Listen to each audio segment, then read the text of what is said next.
What do we do when we feel confused in our spiritual lives? When the path we've been walking no longer feels authentic or justifiable?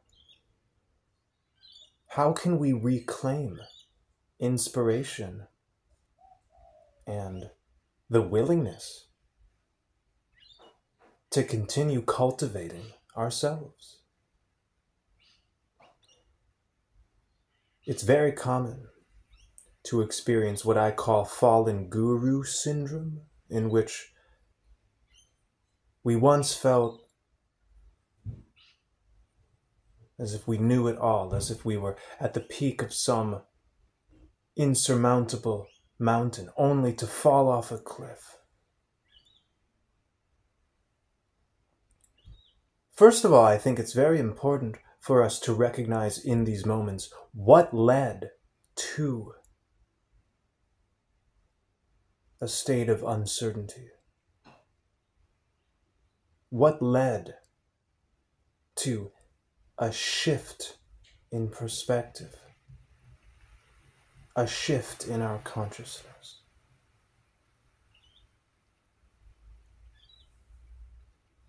Most of the time,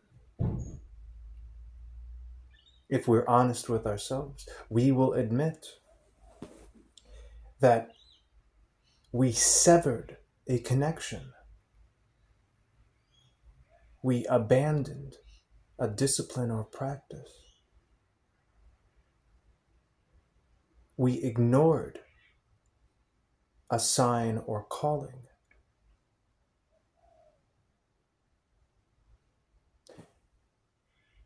Obviously, this is a realm that can twist, tempt, that can deceive, that can distort. And if we're not fully aware of the state of our souls at any given moment, we can slip away. There are so many concepts, there are so many ideas, beliefs, theories, and perspectives that can advertise themselves as compelling, that may seem to be the end-all be-all.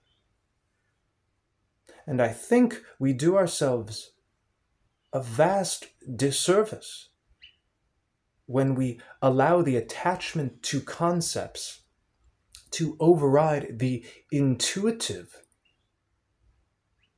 journey that can be taken without concepts. I mean, we don't have to subscribe to a particular God or form of divinity to know that we all have a place in the divine plan. And we don't even have to know what that divine plan is.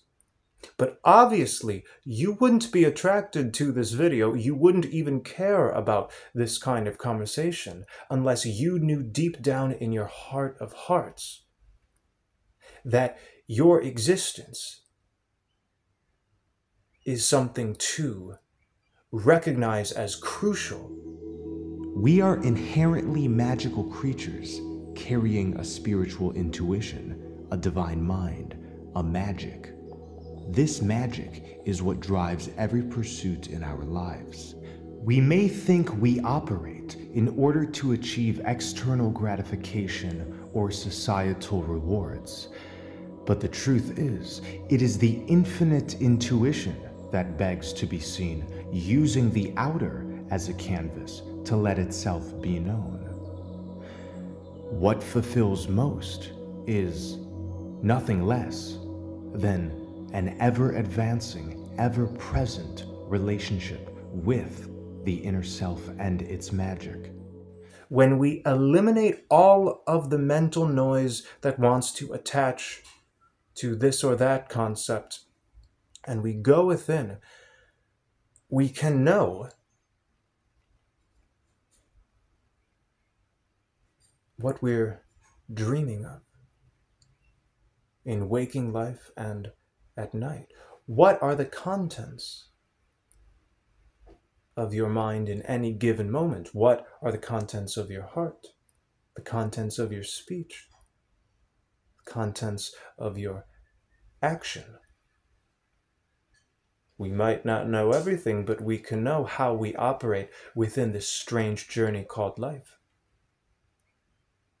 And if we pay a little bit of attention, we can know what effect our conduct is imprinting on our consciousness.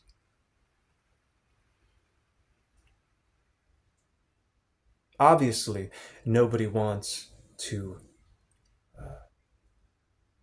exist in a state of turmoil. We'd much prefer to be at peace with ourselves and the performance that we play out on the stage of life. But it just so happens we're in a place and time that continuously tries to override our intuitive capabilities.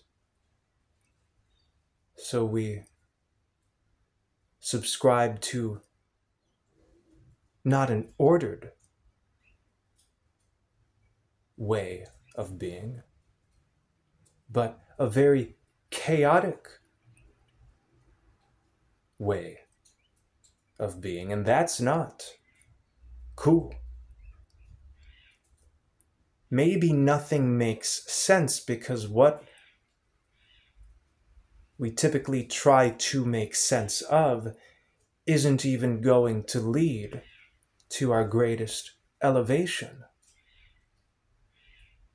Maybe what we really need to focus on is how our consciousness is being formed. And obviously we are forming something in this life. Change is the only constant, and we never remain the same being. We don't always express the same qualities year after year. I would say a successful spiritual journey is one that leads to more qualities that we can authentically stand by when all is said and done.